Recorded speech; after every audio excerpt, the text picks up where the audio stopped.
Hey, Alrighty. my TV welcome back to DJ Come to you folks.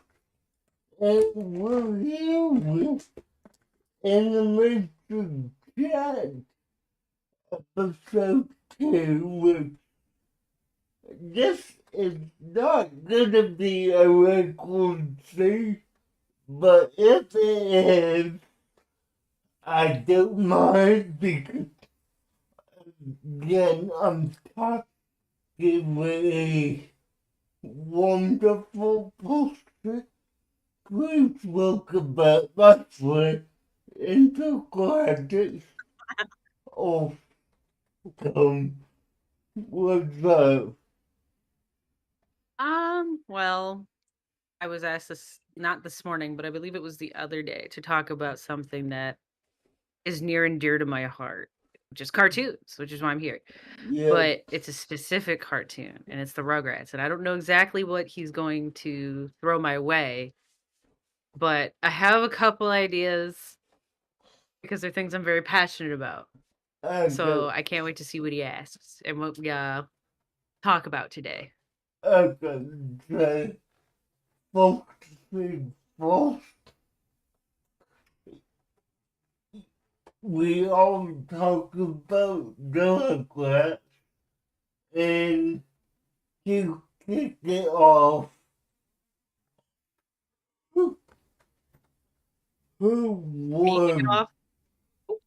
who was your favorite character? Um, I get a lot of shit for this, actually. It's dill pickles. I get Okay. a lot of shit for that because dill pickles, a lot of people don't consider him to be a quote unquote real rugrat. And that enrages me. I mean, mine is Kimmy, so I did that. I did. I mean, yeah, like, the two characters who came in late in the series, and I mean, Dale, he doesn't do much until all grown up, which I get. By the way, Mhm. real quick in the chat, hello, Beverly. It's good to see you. Hey, but Hello. yeah, no, I hear that, and let's flip the script of that. And who was your least favorite character, if you have one?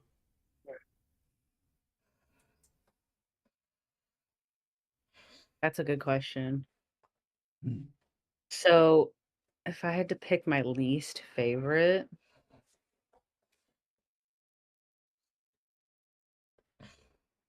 I'm gonna take it from the pre-K years to all grown up. Okay. I did not like Harold. Did not like Harold. Okay, I feel that. like it was just another person for Angelica to abuse, and it really enraged me. Mm-hmm. Yeah, no, I mean, that is something we could agree on, that Harold was not someone who needed to be in that show, so I agree with you.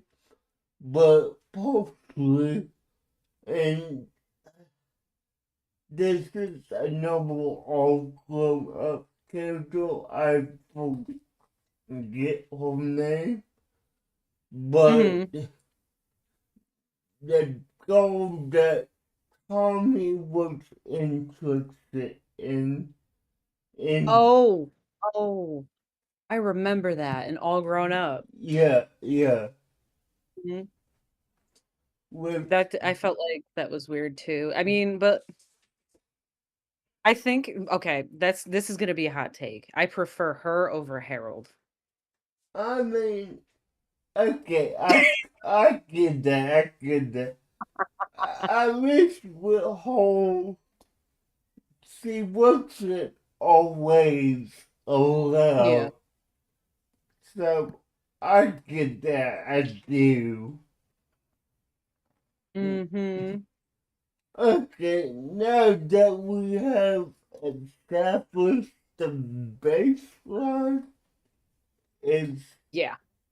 it's time to dig into today's topic, which is why we both hate the reboot. Hold on. Okay? Why we both don't like who? Why we both hate the reboot, the revival. Oh, oh, oh, oh. Okay. Oh, oh. So, guys, if you've been listening under a rock for the past 3 to 5 years, then you probably think that Rugrats made a comeback on Paramount Mm. Plus, and they did it in CGI, and let me just sort of say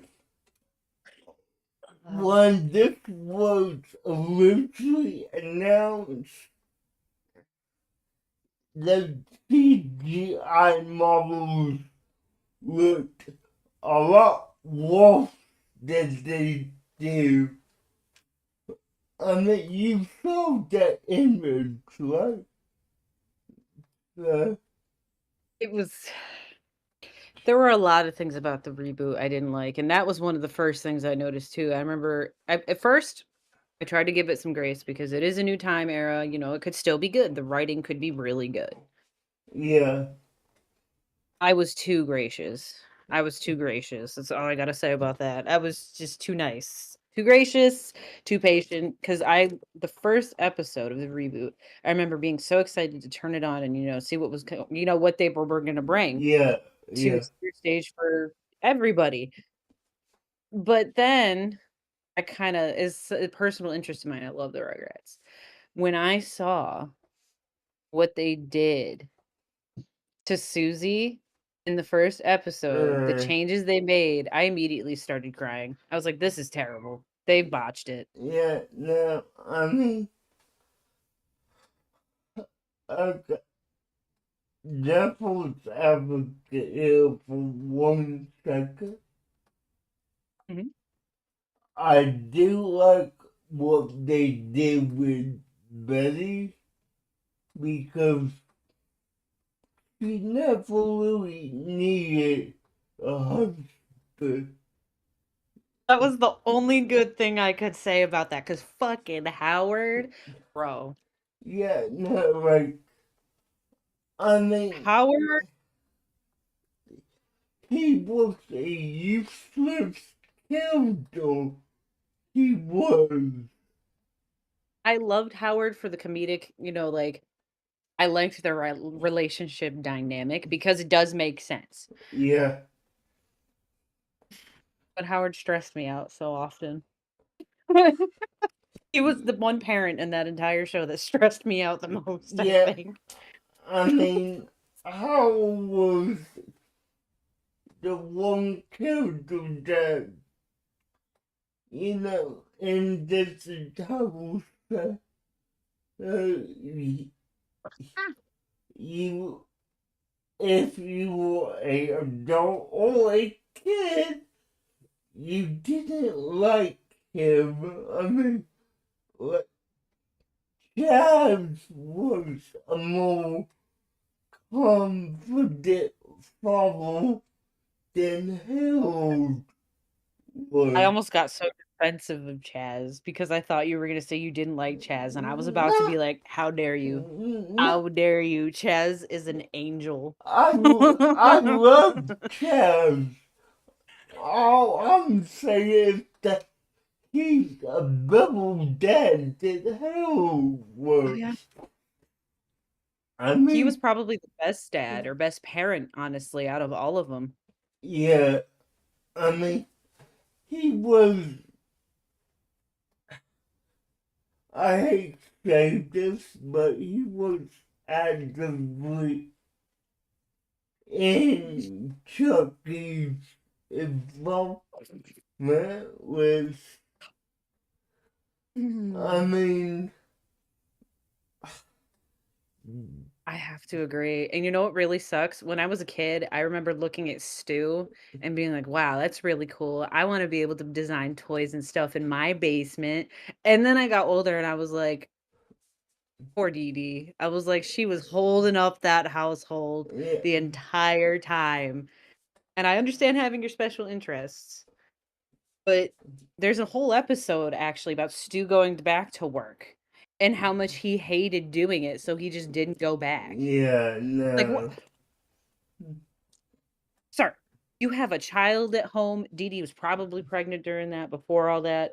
But like,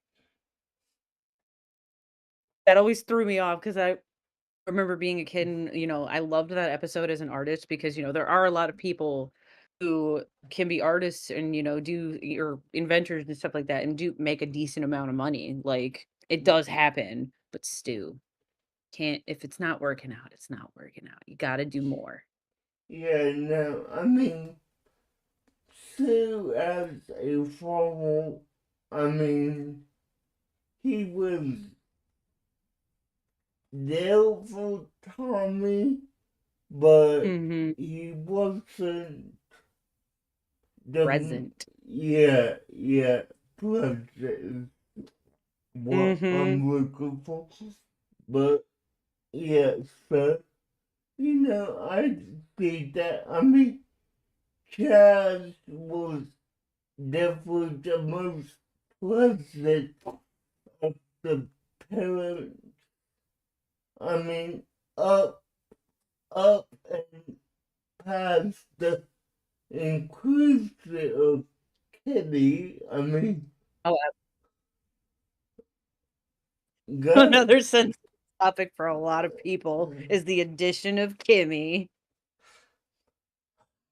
I mean, I get what they wanted to do and do like a blended family. And I mean, Chaz and Chucky were the best candidates for that. Single direction Oh, what absolutely. 2-year-old pet yet. I love their relationship because it was one of the first cartoon representations I can think of being, like Rugrats in Paris. We see a Yeah, lot of that side of Chaz, and I respected the fact that he felt he didn't need anyone. He wasn't necessarily looking. And that's what I really loved about his relationship with Kira, was that they like, neither one was, necessarily looking for anything, it kinda just happened, and instead of, having to take on both the role of mom and dad for either of them, they were just parents. yeah, Didn't have to worry about they didn't have to they just their dynamic is so well, they ended up getting a coffee shop together, and it was doing really well. Like, Chucky had a mom, Kimmy had a dad, and both were still very open to, the idea of Kimmy actively being in the lives of, her father's family, and they yeah, pushed for that. They wanted her to understand where she came from and stuff like that, and for me, growing up with how I grew up, that was such a good representation of how that should happen. yeah. No, I mean, like watching that being, someone not in that situation, Mm. it gave me a good insight into what that was like. I mean, Mm. you know as well as I do, Nickelodeon back in the early 2000s, late 90s, were about family values and just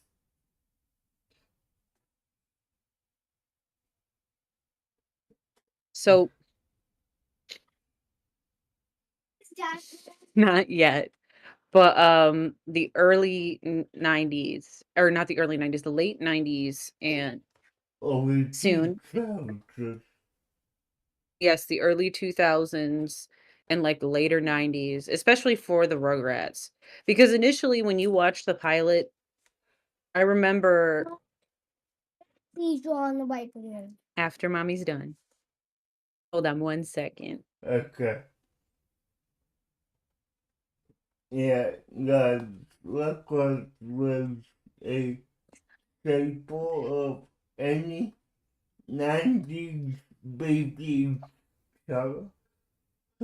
I mean, you don't know, I'm sorry. I'm just gonna say Intergalactic is around my age, not give it her age, but she definitely had the same TV experience I grew up with, is what I will say. Unlike someone we know. Oh, and I loved cartoons were a safe place, a safe That's place for what, me growing yeah, up. It was a way to experience the world around me, especially the Rugrats, and it kind of gave me a really good foundation of what I wasn't getting at home, of yeah, what I wanted my life with people outside of, familial relations and just like friendships in general. It gave me a good foundation of what that should look like. yeah, no, and that's how I felt too. I mean, growing up, in I was in the house a lot. I did go out and play a lot. I did on occasion, but I prefer to be in the house, watch the TV, and doing whatever. But Mm. yeah, no, sounds like the Rugrats, like all grown up, taught me stuff that I wasn't really accustomed to. I mean, but just going out to a con. Okay, I will say this. All grown up, when they went to the concert, that was probably a bad representation of what it was really like. But, it's whatever. But Rugrats as a whole, including, all three of the shows they did, you really got to see every phase of life that they had growing up. So it was definitely a cartoon that was inspirational and just a wholesome cartoon on a network that really did a lot of different stuff. It was unique in that way because, like, again, with the initial pilot, I don't think anybody would have expected it to go the way it did in any of those directions, and that was what made Rugrats so special. It was taking the combination of seeing the world through a small child's eyes like that, Yep. and also adding in stuff for the parents to make it so it was something the whole family could enjoy. A lot of life lessons even for adults, like, especially when Chucky's mother had passed, and there's that episode, where they tell him, "You should probably talk," or Dee Dee had said, "You should probably tell or talk to, Chucky Chucky. about it because at least you guys have each other." Yeah. And, like, dealt with hard topics like grief or jealousy within children and siblings, or being the only child and having only child syndrome to a damaging degree. Yeah. Um, Yeah. Really. Now, I will say this about the Leaper. The one thing that I was not grateful for, but that they loosened up on is mhm, these over obsessive being the perfect parent. yeah, I mean, yeah. like, you know that in the original, he had every doctor lipstick. If I have a funny thing for so in high school, I realized something about the name Dr. Lipschitz, okay? The reason his name is Dr. Lipschitz is because everything that comes out of his mouth is absolute bullshit. Yeah, yeah, And it made that connection in high school, and I was like and I remember being in school one day when I had that, and I was like, "Oh," I was like, "Wait a minute." And one of my friends was like, "Holy shit, you're right." And I was yeah, like, "Yeah." I was like, "It makes sense." yeah, no, it does, but yeah, it's definitely. I was thankful that they loosened up on that until She was a granola mom, essentially. yeah, Like, I will say this, that's so funny to me that she's so much more chill about that now, because it reminds me of the Wild Thornberrys crossover movie yeah, that they did. yeah, Where there's that one scene where the adults are panicking because the babies are gone, and Dee Dee's just like, "Oh my god, this has never happened before." Like, she's having a full-blown panic attack because in uh, her it's so funny to me that they lessened up on that because of things like that, yeah, and I remember thinking back then, like, "Dang, like, you weren't perfect back then either. What are you talking about? You lost your babies on a daily basis." yeah. Like No, like I mean, I will say this: if they ever did a Wild Somebody's reboot, Wait, the what? I said if they ever do, not that they did, if they do, I actually want Eliza to be able to clearly communicate with Donnie. Oh, that's a good point, and that would make sense because he was raised by the orangutans. Yeah, yeah, That would oh, that's a good one. That's a good twist. I think that that's a really good idea, DJ. I like that a lot.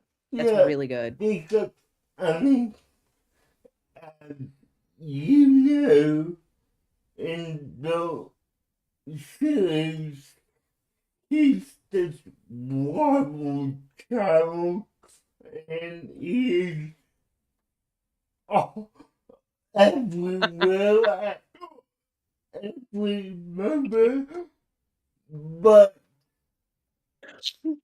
the whole why couldn't Eliza understand him was a That's a good point.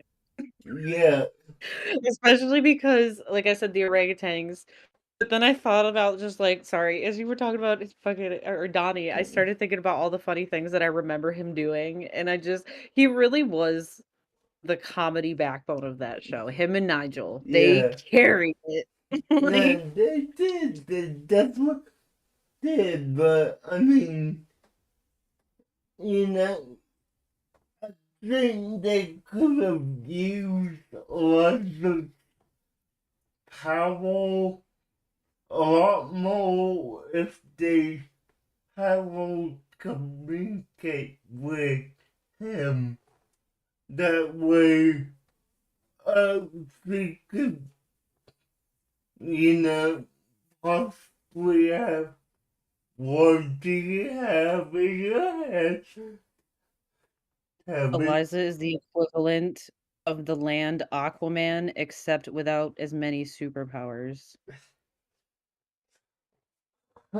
I will never be able to unsee that intergalactic, I swear. But it's no wrong. She could literally be like, "Hey guys, I need help taking over like said village." Not that Eliza would do that, but No, like I could but just see like a clan of monkeys coming out of the trees, yeah, like to this village. Like she totally could, yeah. but she didn't.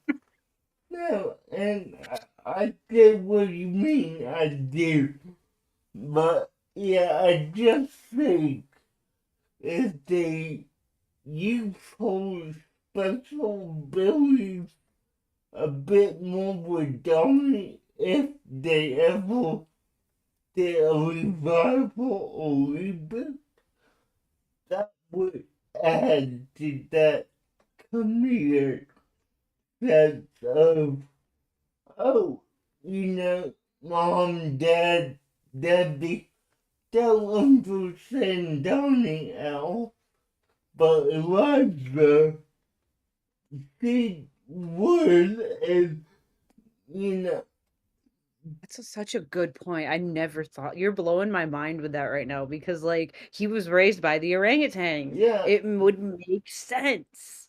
yeah, like, I, I mean, he's speaking, animal speak, so why can't Elijah speak to him? Like, you know, Yeah, I, it really is. I would imagine like him interacting with the world the way he does too is because it's from a variety of animals he had learned from prior. So yeah, it's almost like a new dialect entirely yeah, no, or language in a way. like, I recently watched the first part of his origin story in season 4, and the way that Alexa can communicate with him in there to actually get him dressed and ready for the glamour. He should have been able to communicate with him that entire time. Like, Nickelodeon, get on this because I could totally see Donnie actually being the smartest person in the show, just nobody being able to understand what he says, and that would be hilarious. yeah, definitely. Yep, I love that idea. yeah. I mean, it's definitely better than their old revival. I mean, I feel like that would be a hard one to mess up too. Like if you met because it's so it I don't want to compare the two because you really can't, but I feel like if you messed up something like the wild thornberries, there are only a few reasons. It's one, because you didn't watch the show. Yeah. And two, it's not as complex. It's not as complex to me anyway as like say the Rugrats because of the diversity that it had. Yeah, no. Whereas the Wild Thornberries, I feel like would be such an easy and fun reboot to do. Yep. I agree, I do. Now, okay, on that note, let me ask you this. Okay. Did you ever watch Our Little Monster?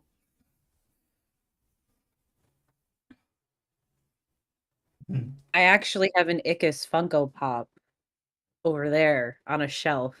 And one Nice. of my friends found it for me because I really wanted it. And he was like, "Do you know how hard this fucking thing was to find?" And I was like, "Really?" He was like, "Yeah." He's like, "I couldn't find it like anywhere. I had to like actually order it from the Hot Topic website." I was like, "Jesus." Oh, really? Okay. Mm-hmm. But yeah, I still say I believe that it's because when I think of revivals that could not be redone, that's one of the that should not be. Kablam too. I don't feel like Kablam could be redone. Yeah, At no, least if they did, it would have to be an all new kind of Kablam, like a next gen, yeah, because I don't see it working any other way. yeah, no, I agree with you. I mean, Kablam and I might be saying the name wrong, but you will know what I mean. And Joker and the copter, the the great scale copper cut out. Oh, you're talking about oh my god. I know exactly what you're talking about. It was like his daughter or no, his little sister, oh shoot. Loopy. Her name was Loopy. Life with Loopy. No, no, not absolutely. Um, But use and their cardboard cutouts.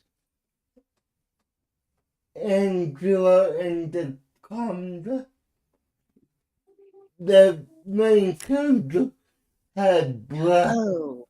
brown hair with a gray face. Was that on Kablam? Uh, I believe so. Hold Uh, on. Because when I think Kablam, I'm gonna start naming them. So I remember Prometheus and Bob. uh, I remember Life with or like living with Loop Life with Loopy or whatever. And yeah, then I remember the action actually, what was it? no. Action. Yeah. I freaking loved that, by the way. One of Yeah, my no. favorite. Uh, So silly, goofy for no reason, and I loved it. uh, let me see if I could find public to.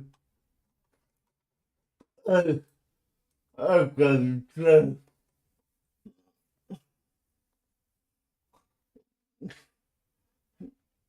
okay, so it's similar to Life with Loopy, but this main character, she had a bully that had like blonde, blonde hair and they like soft paid but animated.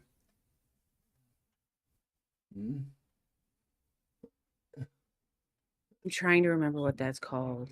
But I might actually have to cut it short because my husband is home and I have to get dinner going. Okay, that's fine. I mean, we covered the main topic, so it was great having on. And I we, appreciate it. yeah, Happy streaming, DJ. thank you.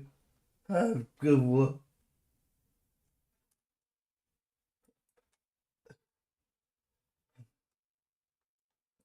Okay, so guys, I'm gonna end it here, and I hope you enjoyed this.